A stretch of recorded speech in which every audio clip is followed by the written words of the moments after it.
The holographic invitation appeared on Ambassador Gregory Walsh's desk on a Tuesday morning in March. The light blue glow filled his entire office, casting strange shadows across the walls of the United Nations headquarters in New York.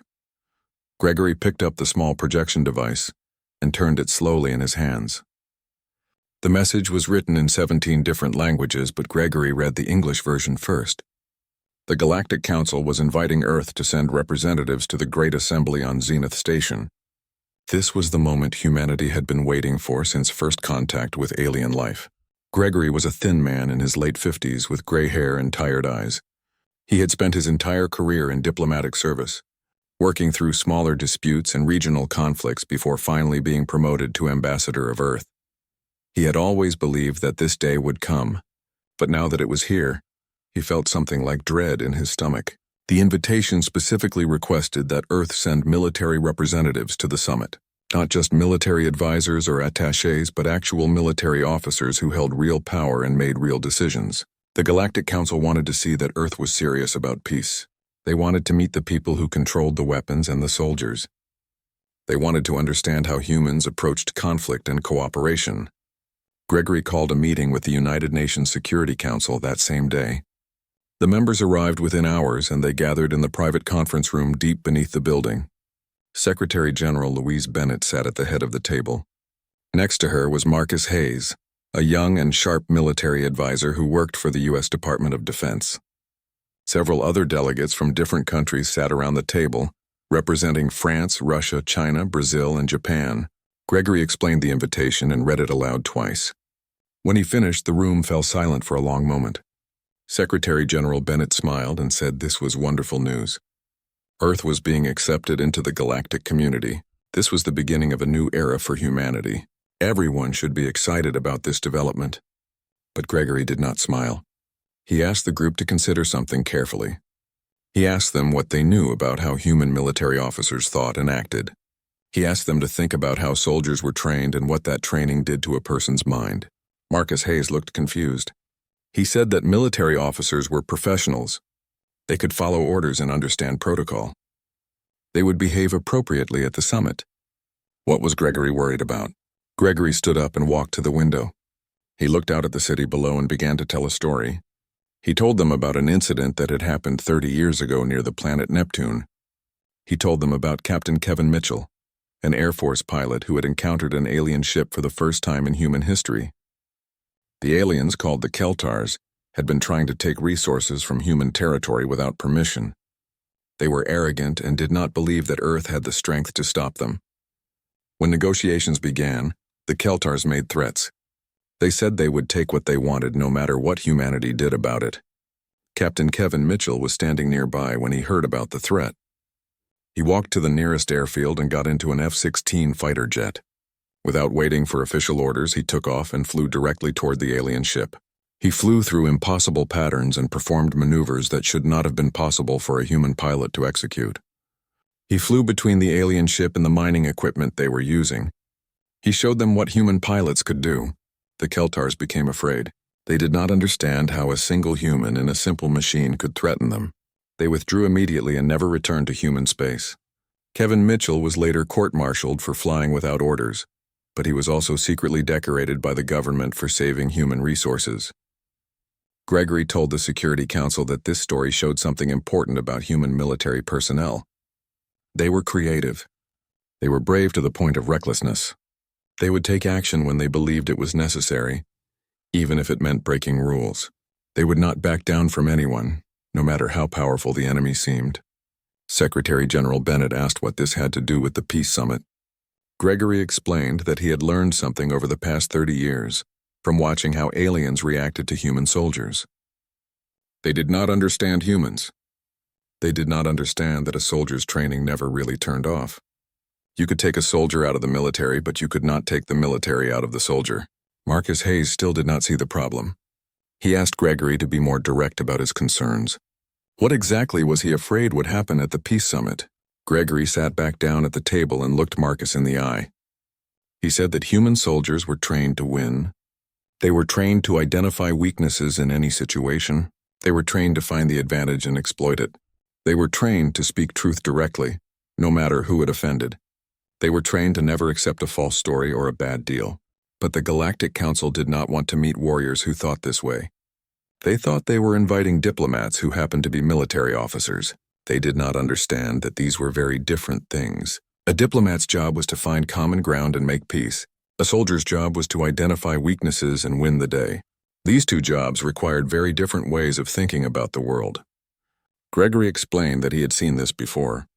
The Sirius Conference had taken place 10 years ago with military officers from several alien civilizations in attendance. During that conference, a human military advisor named Commander Patrick O'Brien had been insulted by a Korvax diplomat. Instead of letting the insult pass, Patrick had calmly explained every weakness in the Korvax home defense system that he had learned from his briefing materials. He did this in front of all the other delegates. The Korvax diplomat had immediately apologized. But the damage was done. The whole conference had shifted. Everyone knew that the Korvax were vulnerable. Everyone began to see them differently. A simple insult had been transformed into a military assessment, and suddenly the Korvax lost leverage in all their negotiations. This was what Gregory feared would happen at the Great Assembly. Earth's military officers would not be able to help themselves.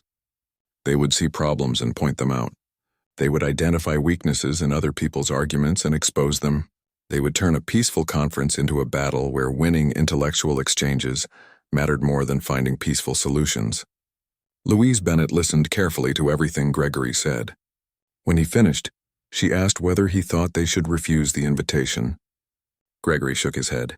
That would insult the Galactic Council and might damage Earth's relationship with the galaxy, but he thought they should understand what they were sending into that peace summit. The decision was made that afternoon. Earth would send a military delegation to the Great Assembly. But first, someone would need to prepare them. Someone would need to explain to these officers why they might need to control their natural instincts. Someone would need to help them understand that winning every argument was not the same thing as making peace. Gregory knew that this task would be difficult. Warriors were trained to fight and win. Teaching them to step back and let things go against their judgment would be like asking fire not to burn. But he also knew that the fate of Earth's relationship with the galaxy might depend on it, so he began to prepare a briefing, and he asked Marcus Hayes to help him select the best military officers to represent humanity at the summit. Colonel Victoria Kim sat in Gregory Walsh's private office on a Thursday afternoon, exactly 3 days before the delegation was scheduled to leave Earth for Zenith Station. Victoria was a tall woman with short black hair and the kind of posture that came from 3 decades of military discipline. She had been selected to lead the delegation because she was respected by every major military force on Earth. She had commanded operations across 5 continents and had negotiated peace agreements between armed groups in troubled regions. Victoria had spent the last 48 hours preparing briefing documents and coordinating with military leaders from other nations. She had selected her team of 12 officers carefully. Each person was an expert in their field. There was a naval commander, an Air Force strategist, a ground operations specialist, and several weapons system analysts. Victoria had even brought along a communications expert and a cybersecurity officer. She believed her team was ready for anything that the Galactic Council might ask them to do. But when Gregory had called her with a request for a private meeting, something in his voice had suggested that this was more serious than the normal preparation for a diplomatic summit. Victoria arrived at his office at exactly 4 o'clock in the afternoon. Gregory was standing by the window, looking out at the Manhattan skyline. He turned around when Victoria entered and gestured for her to sit down. Gregory activated the privacy screen on his office walls. The glass became opaque, and a soft humming sound indicated that the room was now sealed from electronic surveillance. Victoria felt a small chill run down her spine. This level of security was unusual. Gregory sat across from her and began to speak without any introduction or small talk. Gregory said that there was something Victoria needed to understand before she took her team to Zenith Station. He said that there was a reason why human military personnel almost never attended peace conferences off-world. He said that there was a pattern that had emerged over the past 30 years, a pattern that only a handful of people on Earth understood. He said that he needed to tell her about this pattern, because her team's actions at the summit could determine whether Earth was accepted into the galactic community or whether they were seen as a threat. Victoria listened carefully. She was trained to process information quickly and efficiently. She took mental notes of everything Gregory said, cataloging facts and looking for the underlying structure of his argument. This was the way military minds worked. They saw patterns in chaos. They identified connections that others missed. Gregory began by telling Victoria about the first contact with alien life. He explained that in the year 2217, an alien ship had entered human space near Neptune. The ship belonged to the Keltar Collective, and they had come to harvest resources from Earth's moons. They had not asked for permission. They had not negotiated with any human government. They had simply assumed they could take what they wanted. Human military personnel had been sent to investigate. The situation had been tense. The Keltars had been aggressive and dismissive. They had told the humans that they were not advanced enough to stop them. They had laughed at the idea that Earth could pose any kind of threat to their operation. But Gregory explained that this attitude had changed very quickly. A young Air Force pilot named Captain Kevin Mitchell had done something unexpected. He had taken a simple fighter jet and flown directly toward the Keltar ship. He had performed aeronautical maneuvers that should not have been possible with Earth's current technology. He had flown between the Keltar ship and their mining equipment with such precision and speed that the Keltars believed they were witnessing advanced technology beyond their understanding. The Keltars had become afraid. They had immediately withdrawn and left human space. Captain Kevin Mitchell had been court-martialed for disobeying orders, but he had also been secretly rewarded by every major government on Earth. The incident had established something important in the minds of alien civilizations. It had shown that humans were unpredictable, brave, and willing to take risks that other species would never consider. Victoria asked Gregory what this had to do with the Peace Summit. Gregory explained that this incident was just the beginning. Over the next 30 years, Earth had encountered many alien civilizations. Every time human military personnel had been involved in negotiations or conferences, something similar had happened. The humans had done unexpected things. They had pointed out truths that other species wanted to ignore. They had identified weaknesses in arguments and exposed them publicly. Gregory pulled up a file on his computer terminal. He showed Victoria a report from the Sirius conference that had occurred 10 years ago. He explained that a human military advisor named Commander Patrick O'Brien had been attending that conference. During one of the negotiation sessions, a Korvax diplomat had made a veiled threat against Earth's interests. The threat had been subtle and indirect, but Patrick had understood it immediately. Instead of responding with words, Patrick had done something remarkable. He had stood up and calmly explained every weakness in the Korvax home defense system. He had outlined their vulnerable communication networks. He had identified gaps in their early warning systems. He had calculated exactly how many Earth missiles it would take to disable their primary fleet. He had presented this information in a quiet, professional tone, as if he were simply stating facts about the weather. The Korvax diplomat had immediately apologized and withdrawn the threat. But Gregory explained that something much more important had happened. Every other civilization at that conference had realized that the Korvax were not as strong as they claimed. Every negotiation that followed had shifted in ways that disadvantaged the Korvax. Patrick O'Brien had not needed to fire a single weapon. He had simply told the truth about military capabilities in a way that changed the balance of power. Victoria was beginning to understand where Gregory was going with this story. She asked him if he was saying that human military officers could not be trusted at peace summits because they naturally exposed weakness and exploited advantage. Gregory nodded and said that was exactly what he was saying. Gregory explained that this was not because human military personnel were bad people or because they wanted to cause problems. It was simply the way military training shaped the human mind. Soldiers were trained from the moment they entered military service to see the world in terms of strengths and weaknesses. They were trained to identify vulnerabilities and exploit them. They were trained to never accept false information or bad deals. A diplomat could learn to let things go. A diplomat could accept an imperfect agreement if it served the larger goal of peace. A diplomat could ignore a small insult or a minor inconsistency in another person's argument. But a soldier could not do these things. The training went too deep. The mental habits were too strong. Once a person had been shaped by military discipline, they could not simply turn off that way of thinking. Victoria asked Gregory if this meant that he did not want her to go to the summit. Gregory said no, that was not what he meant. Earth had to send a military delegation.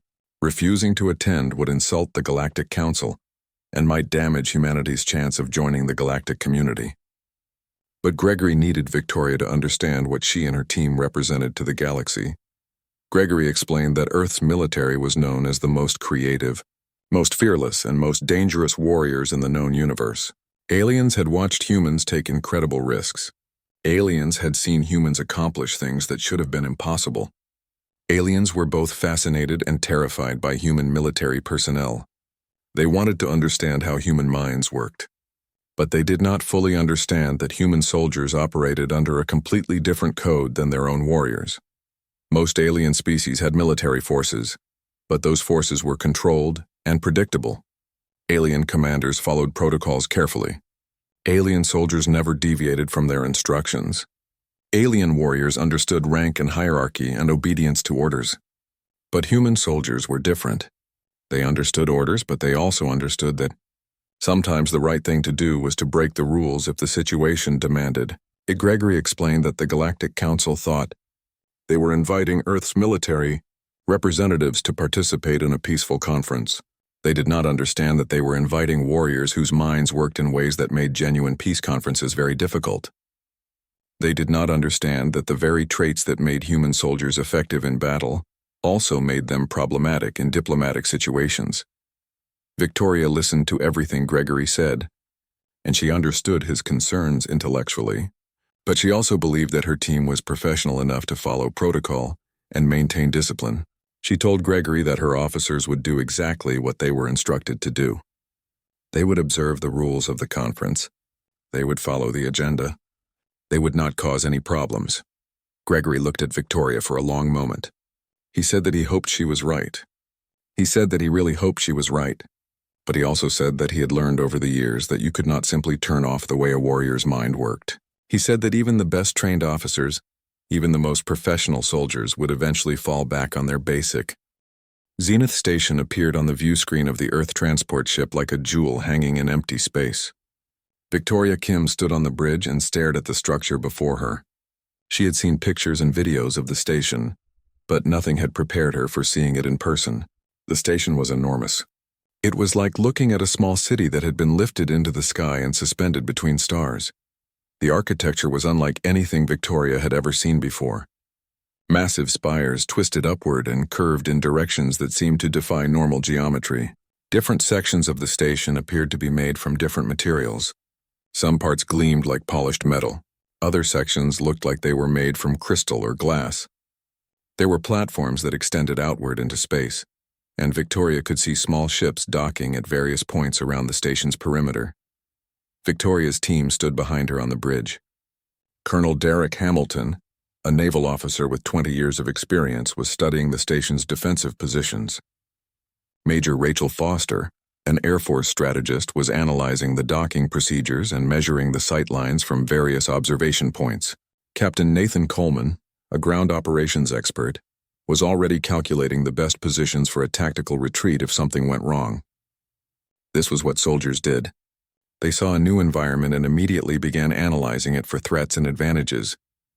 The transport ship moved slowly toward the designated docking area. Communications with Zenith Station had been professional and polite. They had been told exactly where to dock and what procedures to follow. Everything was proceeding according to protocol. Victoria had reviewed the instructions with her team 3 times. They knew what to expect, or at least she thought they did. As the ship moved into position, Victoria noticed something interesting. The station's design actually made tactical sense from a military perspective. The arrangement of structures would funnel any attack into specific corridors. The observation platforms provided excellent defensive positions. The central hub appeared to be shielded by multiple layers of external structure. Without meaning to, Victoria began calculating how many ships it would take to capture the station, or how an invasion force might approach it. She caught herself and stopped the analysis. This was exactly what Gregory had warned her about. Her mind automatically looked for military applications. She had to consciously choose to think like a diplomat instead of a strategist. The team disembarked from the transport ship into a vast docking bay. The gravity felt slightly different than Earth normal, and several of the team members adjusted to it quickly. Aliens were waiting to greet them. The welcoming party included representatives from 5 different alien civilizations. There was a tall, thin being from the Alenthi collective with skin that shimmered like silk. There was a squat, broad figure from the Cyros Republic with multiple arms that moved with precise coordination. There were representatives from the Vex Dominion, the Korvax Confederation, and several other species that Victoria could not immediately identify. The lead alien was a Vorsalian named Zephyr, who served as the chief coordinator of the summit. Zephyr had been born 500 years ago and had attended countless diplomatic conferences. He was tall and elegant with an expression of profound calm. He welcomed Victoria and her team to Zenith Station and explained that they would have several hours to rest and prepare before the opening ceremony. Victoria thanked Zephyr and led her team to their quarters. As they walked through the corridors of the station, Victoria's officers continued their analysis of the environment. They noted the locations of exits and the security cameras monitoring the hallways. They observed the patterns of pedestrian traffic and identified the busiest times. They calculated distances in travel, times between different sections of the station. Captain Nathan Coleman whispered to Victoria that the security systems on this station were impressive but had several vulnerabilities. Major Rachel Foster mentioned that the observation platforms could be turned into attack positions with minimal preparation. These observations were made quietly and without any intention to cause harm. The officers were simply processing information the way they had been trained to process. But Victoria told her team to stop analyzing and start observing the cultural differences between the civilizations they were encountering. She told them to focus on understanding how different alien species communicated and what their values seemed to be. She tried to redirect their military minds toward diplomatic observations. The opening ceremony took place in a grand hall that was larger than any stadium on Earth. Thousands of representatives from dozens of alien civilizations gathered to hear speeches about unity and cooperation. Various ambassadors and leaders spoke about their hopes for increased trade and peaceful coexistence. The speech was beautiful and inspiring. Victoria felt genuine emotion listening to words about peace and unity across the stars. But she also noticed something troubling about the arrangement of the delegates. The seating was not random. Different species were grouped together based on some system that Victoria's mind immediately began to analyze. She realized that the seating arrangement reflected the actual power structure of the galactic community. Species that had more resources were seated closer to the center of the hall. Species that had more military capability were given better positions. The arrangement was subtle, but it was definitely intentional. Victoria whispered this observation to Derek Hamilton, who was sitting next to her. Derek immediately began to study the seating arrangement more carefully. Within minutes, he had identified which civilizations had the most power and which ones were marginalized. He had calculated approximate military strengths based on the resources and space that had been allocated to each delegation. He had begun to understand the true power dynamics of the galactic community through careful observation of physical arrangement. This information was valuable and interesting from a military perspective. But it was not useful for a peace conference. In fact, understanding the power dynamics too clearly might actually make it harder to negotiate fairly. But Victoria knew that she could not stop her officers from thinking this way. She could only hope they would not act on their observations. The negotiations began the next morning. The first major topic on the agenda was disputed mining rights on a newly discovered asteroid belt near the border between Alenthi and Cyros space. Both civilizations claimed legitimate rights to the resources. Both had presented evidence supporting their territorial claims. The negotiators were trying to find a compromise that would satisfy both sides.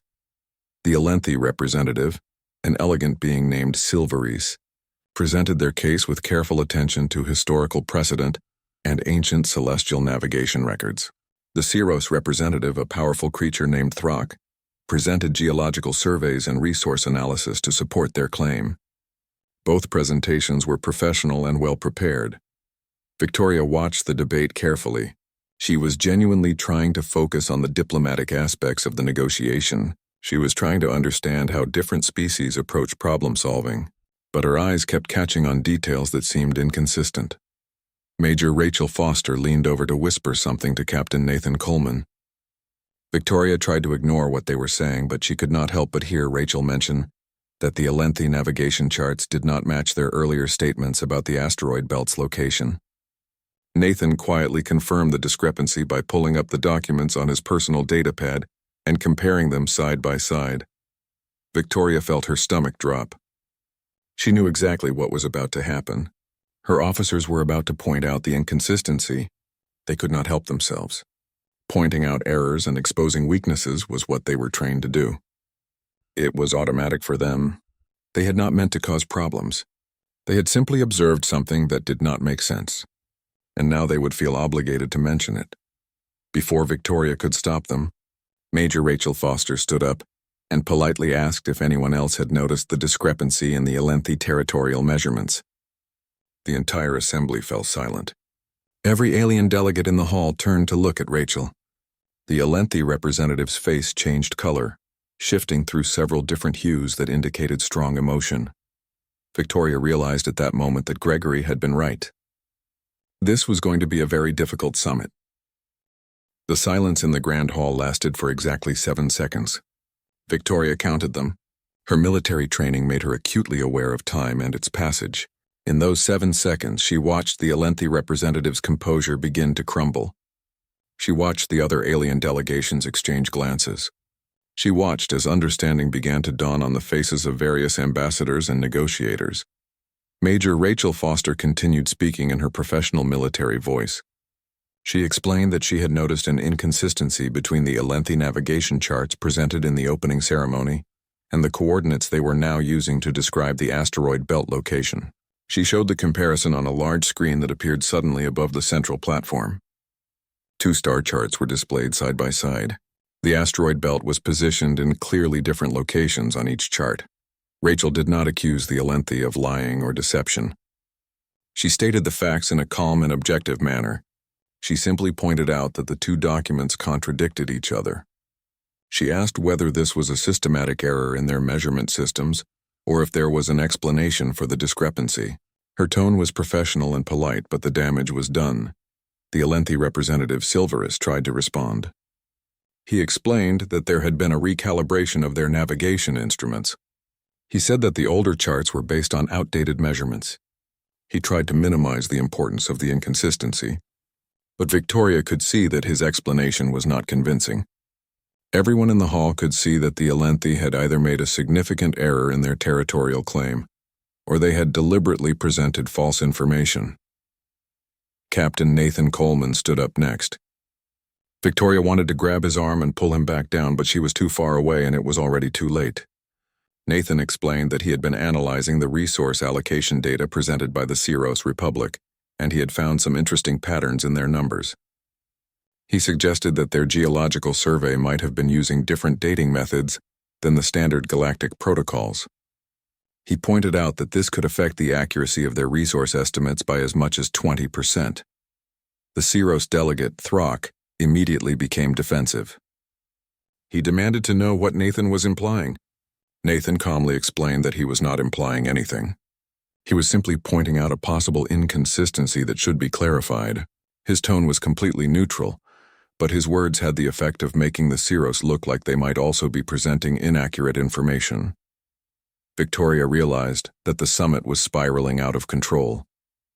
The negotiation about mining rights had transformed into something completely different.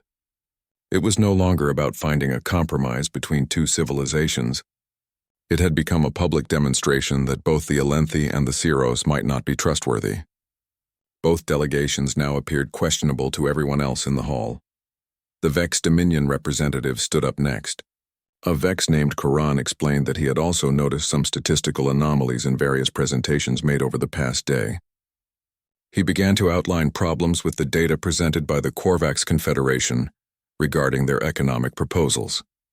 He suggested that their projected trade figures did not match their actual market capacity based on previous years of data. Victoria watched as the situation deteriorated moment by moment. One by one, various alien civilizations began to point out errors and inconsistencies in each other's presentations. What had started as a professional observation by one human officer had sparked a chain reaction. All the alien delegates in the hall began analyzing each other's information, with the same critical eye that Rachel Foster had used. By the end of the second day, 3 entire delegations had walked out of the conference. The Alenthi were furious about being publicly embarrassed. The Ceros were demanding an apology for having their credibility questioned. Several smaller civilizations were threatening to file formal complaints with the Galactic Council about the hostile negotiation environment. Victoria had spent the entire second day trying to minimize the damage. She had apologized multiple times to various alien delegates. She had explained that her officers meant no disrespect. She had tried to explain that they were simply being analytically thorough. But her explanations had fallen on unsympathetic ears. Captain Nathan Coleman and Major Rachel Foster did not understand why everyone was so upset. They explained to Victoria that they had simply been pointing out factual errors. They said that this was what professionals did. When someone presented inaccurate information, you identified the inaccuracy. You did not pretend that the information was correct just to protect someone's feelings. That would be dishonest and unprofessional. Victoria tried to make them understand the difference between a military conference and a diplomatic summit. In a military setting, identifying errors was correct and necessary. In a diplomatic setting, pointing out errors in front of everyone could be seen as a form of attack. It could undermine trust and damage relationships, but her officers struggled to understand this distinction. On the evening of the second day, Victoria received an urgent message. The chief coordinator of the summit, Zephyr, requested a private emergency meeting with her and Ambassador Gregory Walsh. The meeting was to take place in Zephyr's private office within 1 hour. Victoria immediately contacted Gregory through the secure communication channel. When they arrived at Zephyr's office, they found the tall and elegant Forsalian sitting behind an enormous desk made from what looked like polished marble. Zephyr's expression was calm, but there was something in his eyes that suggested deep disappointment. Zephyr asked them to explain what had happened at the summit. He asked them directly whether Earth had sent a military delegation to deliberately sabotage the peace conference. He suggested that perhaps humanity was testing the stability and resilience of the galactic community. He wondered if this was some kind of indirect psychological warfare designed to identify which civilizations could handle criticism and which ones would crumble under pressure. Gregory immediately denied these accusations. He explained that Earth had no intention of sabotaging the conference. He said that Victoria and her team were good people who simply did not understand the cultural differences in how different species approached problem-solving. Victoria found herself struggling to find words. She wanted to defend her officers, but she also knew that Gregory was right. Her team was made up of excellent soldiers and professional officers. But they were soldiers. That was the fundamental issue. Soldiers thought differently than diplomats. They saw problems and felt compelled to solve them. They could not ignore errors. They could not pretend that false information was acceptable. Zephyr listened carefully to Gregory's explanation. Then he asked a very specific question. He asked whether this was a fundamental characteristic of all humans or just military personnel. He asked whether human soldiers operated under a different code than other species warriors. He suggested that perhaps humans had a unique way of thinking that made them unsuitable for diplomatic conferences.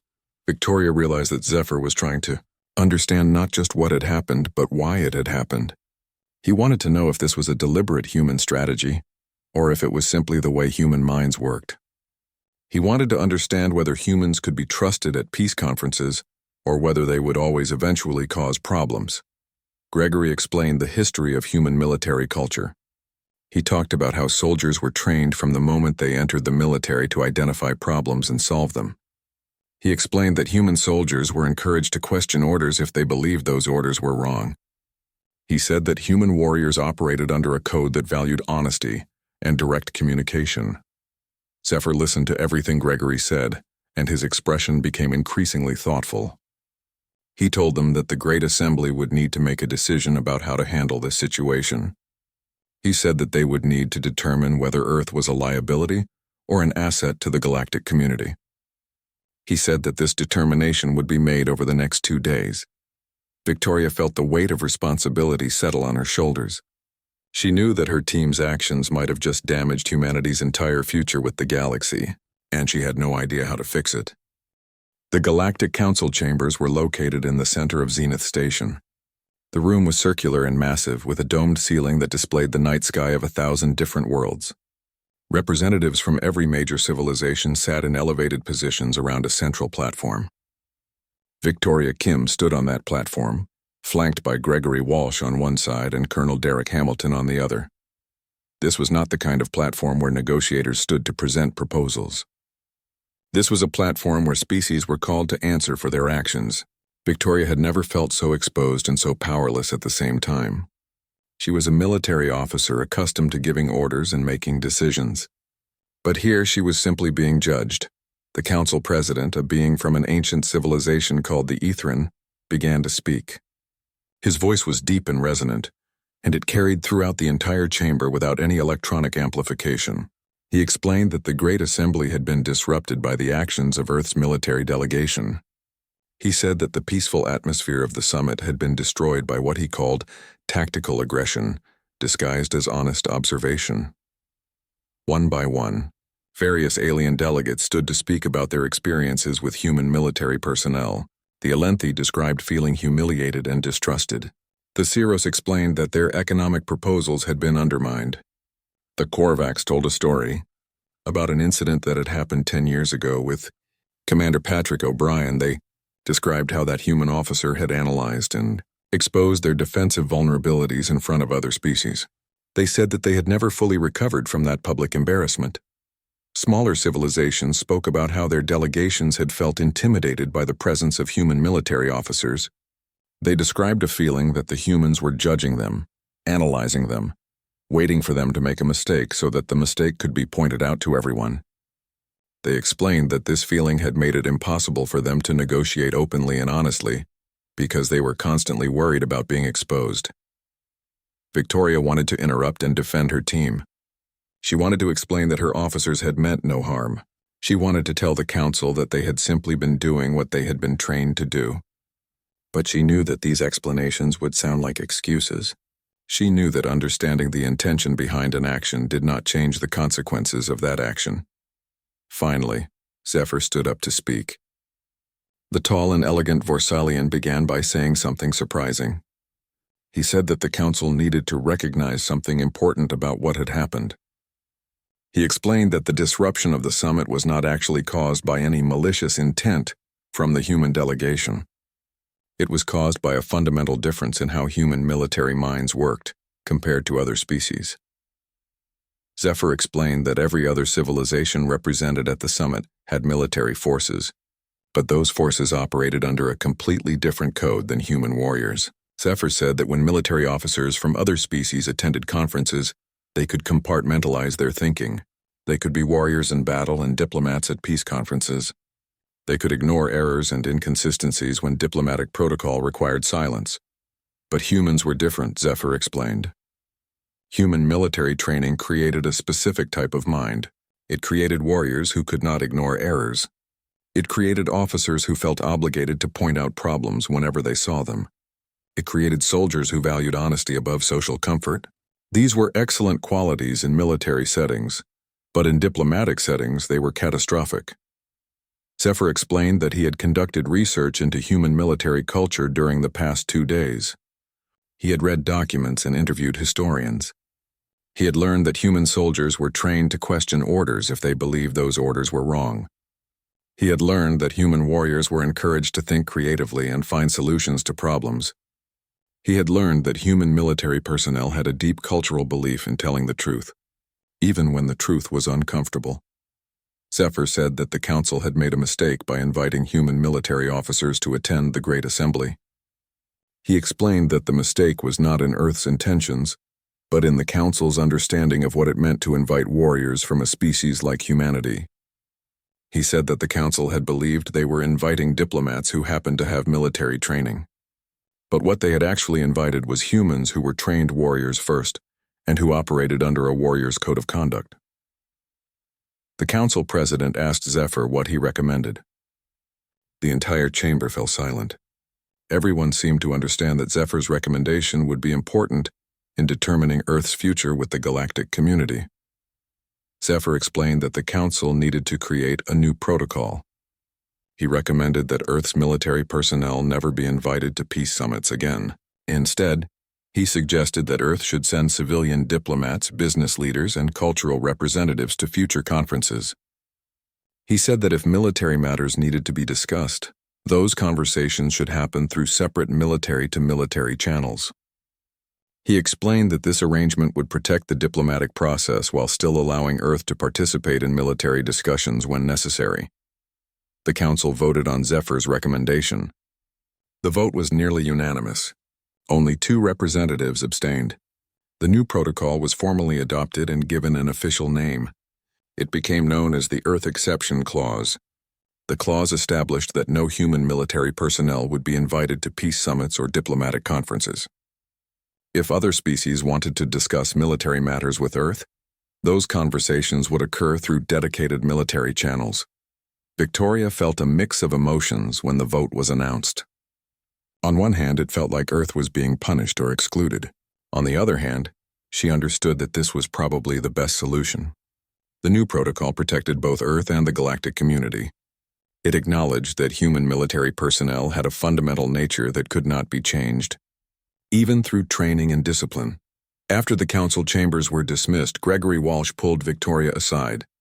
They stood together on one of the observation platforms that overlooked the vast emptiness of space. Gregory told Victoria that the new protocol was actually a positive development for Earth. He explained that by separating military discussions from diplomatic conferences, the Council had inadvertently created a situation where Earth's military personnel would have more power and influence, not less. Gregory explained his reasoning. He said that when military issues needed to be discussed with Earth, the Council would have to send their best military minds to negotiate with human officers. But Earth's military personnel would not be constrained by the social rules and diplomatic protocols that govern peace conferences. Human military officers could be direct, analytical, and focused on achieving the best outcome for humanity. They could use their natural talents without worrying about offending alien delegations. Victoria began to understand what Gregory meant. In a peace conference, Earth's military personnel were a liability because they broke the unwritten rules of diplomatic theater. But in military-to-military negotiations, those same qualities would be a tremendous advantage. Earth's warriors would be more honest, more creative, and more willing to take risks than other species' military forces. Gregory also mentioned something else. He said that by excluding Earth's military from diplomatic conferences, the Council had accidentally allowed Earth's civilian diplomats to become much more effective. Without military officers present to point out every flaw and inconsistency, civilian diplomats could negotiate with more flexibility. They could accept imperfect agreements. They could build relationships based on mutual understanding rather than pure calculation. Victoria realized that what had seemed like a disaster might actually turn into an opportunity for humanity. Earth would participate in the galactic community, but in a way that played to humanity's strengths. Human civilians could handle the diplomatic conferences, building relationships and finding common ground. Human military personnel would handle military negotiations, where their analytical nature and warrior's code would be exactly what was needed. Back on Earth, the news of the Earth Exception Clause was initially reported as a setback. But gradually, analysts began to recognize it as something else. They began to understand that this exception actually reflected something important about humanity. It reflected the fact that humans were too honest to work within the normal constraints of diplomatic theater. It showed that human warriors operated under a code that valued truth above social convenience. Over time, the Earth Exception Clause became a badge of honor rather than a mark of shame. It represented the idea that humanity's military personnel were too good at their jobs to be constrained by the rules of diplomacy. It meant that human soldiers were trusted to handle the most serious and dangerous negotiations between species. It meant that when Earth's military sat down at a negotiation table with other species' military forces, everyone understood that they were dealing with warriors who could not be fooled or manipulated. Victoria Kim eventually became the first human admiral of the Earth Galactic Interstellar Fleet. Her autobiography, written years later. 6 months had passed since the incident at Zenith Station. Earth had returned to its normal routines and life continued as it always had for most of humanity. But for those involved in the diplomatic and military operations surrounding galactic relations, everything had changed in subtle and significant ways. Colonel Victoria Kim was back in her office at the Pentagon when she received the message. The communication came through official channels, but it was marked with priority flags and encryption codes that indicated its extreme importance. The message was from the Galactic Council. They were requesting a direct military-to-military conference between Earth's highest-ranking military officers and representatives from 7 different alien civilizations. The topic was sensitive and required the most experienced and trustworthy warriors from each species. Victoria read the message 3 times to make sure she understood it correctly. The Council was not asking for diplomats. They were not asking for military advisors who could be accompanied by diplomatic staff. They were asking for pure military professionals. They wanted strategists, commanders, and warriors who could think clearly about complex military problems without worrying about offending anyone or maintaining diplomatic protocols. Victoria immediately scheduled a meeting with Gregory Walsh. When they met in the secure conference room beneath the Pentagon, Gregory had already received a similar communication. He smiled when Victoria explained what she had been asked to do. Gregory said that this was exactly what he had predicted would happen. He explained that the Galactic Council had realized something important. They had realized that human military personnel, despite their disruption of the Peace Summit, were exactly the kind of warriors that could help solve the most difficult military and strategic problems. Gregory explained that most alien species had military forces, but those forces operated under very rigid and hierarchical command structures. Alien warriors followed orders precisely and rarely questioned their superiors. Alien military strategists worked within established frameworks and rarely suggested radical new approaches to problems. But human military personnel were different. They questioned established thinking. They suggested unconventional solutions. They could see problems from multiple angles and find creative ways to solve them. The Council was asking Earth to send its best military minds because they needed people who could think differently than they did. They needed warriors who could challenge their assumptions and suggest new approaches. They needed strategists who were not afraid to say that something would not work, even if everyone else believed it would. They needed humans. Victoria selected a team carefully. She chose 12 military officers from different nations and different branches of service. She included commanders from the United States, Russia, China, France, Japan, India, and Brazil. She made sure that her team represented different military philosophies and different ways of thinking about warfare and strategy. She wanted the Council to see that humans had many different approaches to military thinking, not just one unified human military perspective. The meeting took place in a different section of Zenith Station, far away from the diplomatic chambers where the Peace Summit had occurred. This part of the station was designed for military discussions. The walls were thick and heavily shielded. Security was extremely tight. Victoria's team was scanned multiple times before being allowed to enter the conference hall. When they arrived, they found representatives from the Alenthi Collective, the Cyrus Republic, the Vex Dominion, the Korvax Confederation, and 3 other major military powers. Each delegation consisted of their most experienced commanders and strategic thinkers. Everyone in the room was a warrior. Everyone understood the language of military thinking. The chief military coordinator, a Korvax admiral named Krell, began the meeting by explaining the situation. He told the assembled warriors that the galactic community faced a serious military threat. A previously unknown civilization had been expanding rapidly through a distant sector of space. This civilization, which the Council called the Nasur Collective, had been attacking peaceful colonies and taking resources by force. They did not respond to diplomatic overtures. They did not acknowledge the authority of the Galactic Council. They simply took what they wanted and destroyed anything that resisted them. The Council had tried several military responses, but none of them had been effective. The Nasur Collective seemed to anticipate every strategy.